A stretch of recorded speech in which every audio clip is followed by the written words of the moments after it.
MapThat has a series of routing tools, including a route finder point-to-point analysis, a travel time isochrone tool, and a Find My Nearest. Choosing the Find My Nearest, I'm going to click in a map to define my start location.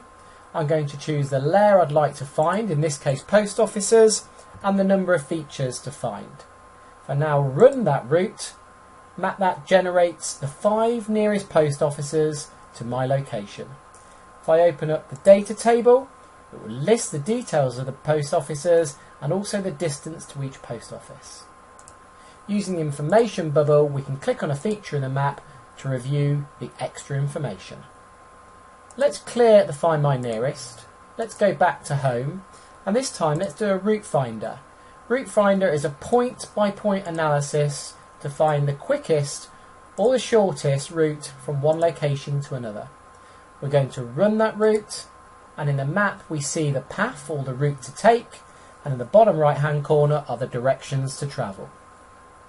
Thirdly, if we clear the map again and go to home, this time let's choose the travel time tool, which allows us to generate an isochrone. That could be a walking or a driving distance. In this example here we're going to choose our speed, so let's imagine that we're walking. That could be 5 kilometers or miles per hour.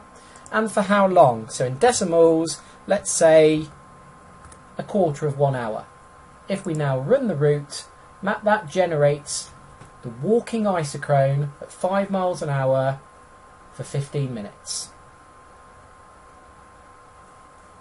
Once the route's been generated, you could use that as an area search and apply that layer to any of your features. For example, the number of schools within a 15-minute walk from your property, or again, the number of post offices that are nearby.